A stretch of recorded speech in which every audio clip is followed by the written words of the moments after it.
All right.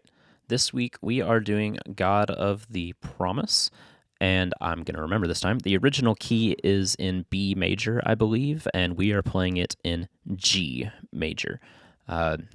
We feel like it makes it a lot easier to sing along to, and so that's what we do. I am using snapshots for this. I have my intro, riff snapshot, my verse snapshot, chorus. There's a secondary riff that happens for the bridge, my actual bridge, and then ambient and pad for any impromptu soft ambient moments. And if we do something completely out of the plan, something just hits us and we gotta do something, then I can hop over to my pedal board snapshot. I can switch over to stomp box mode and I can do whatever I need for the moment. So yeah, that's just kind of a run through on that. For this opening snapshot, just some things that are always on. I always have my compressor on.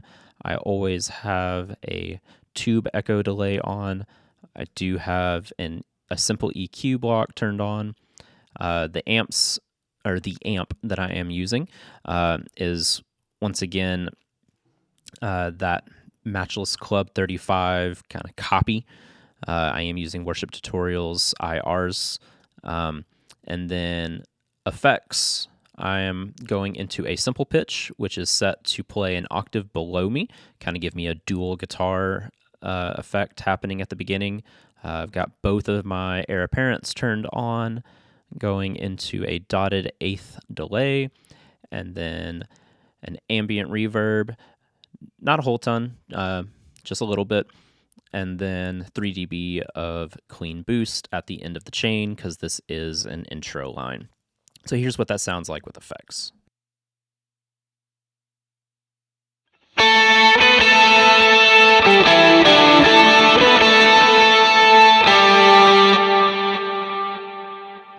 And that is that intro line. From there, we're going to go into the verse. First time through the verse, the guitar player does just kind of chug along with the bass player, kind of helps set that bass note underneath. And so I've got everything set for that. I'm only running into one of my drives, and the simple pitch and the dB boost have been turned off. I did miss an always on earlier. I do have a hall reverb here that is always on. Sorry, missed that. But yeah, I've just turned off the simple pitch, I turned off the boost, and I turned off one of my drives. And so here's what I'm doing in that first verse.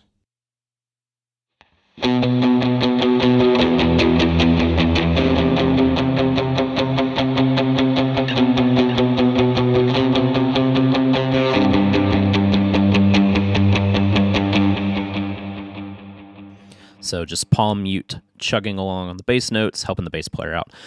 The second time we come back to the verse, it does change up a little bit. If you listen to the recording, obviously there's more than one guitar player. We are usually only running one on the platform for Sunday mornings. And so instead of continuing along on that chug pattern, I hop to that secondary part, and it's just going between a G, a D, and then it's got a fun little thing at the end of it. And so this is what that part sounds like.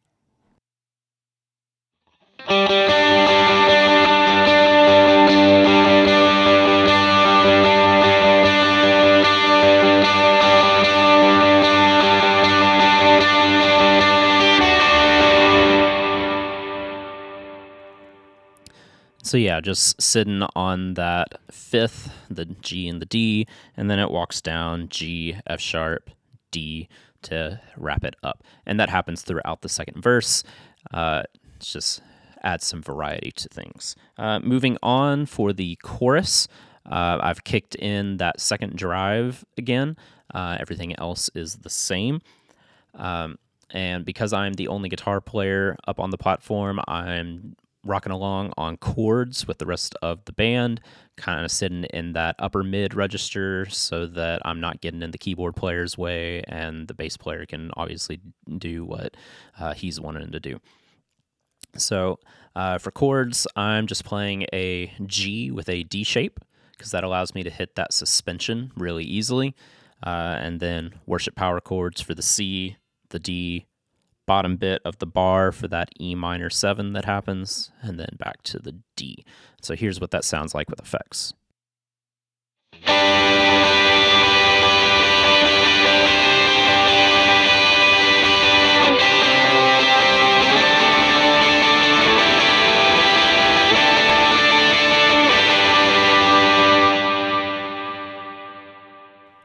And from there, it will either hop back to the intro riff if you're going back into the verse, or it will hop to the secondary riff that goes into the bridge. So for this, I have turned my simple pitch back on, but it is now set for unison with a 30 millisecond delay to fatten up that tone, and the 3 dB of boost is back on.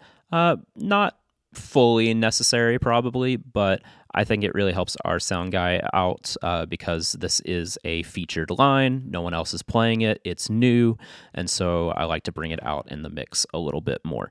And then for the bridge itself, I'll turn that off. But here's what that line sounds like.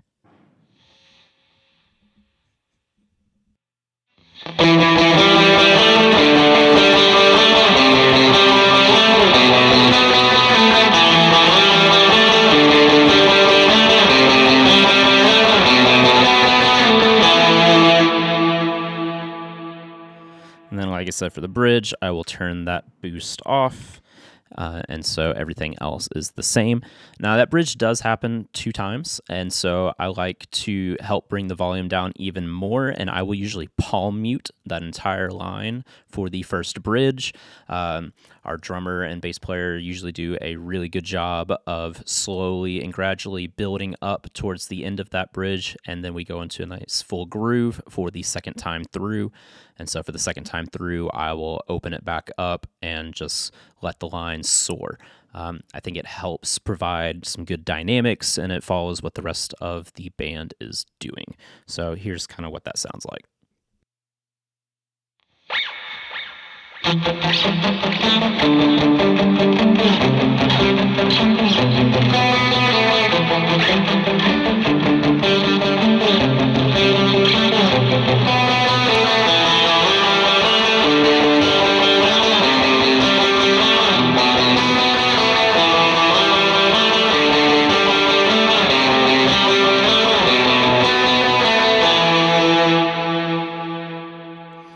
And from there, it will go back into that intro riff, and then it goes into the chorus. And to play it out, it uses the intro riff during the outro, and it ends off nice and big. So that is a walkthrough of all my snapshots on my Helix for this song. Hope it inspired you. Hope you learned something. I'm going to go ahead and play through the song using this patch now.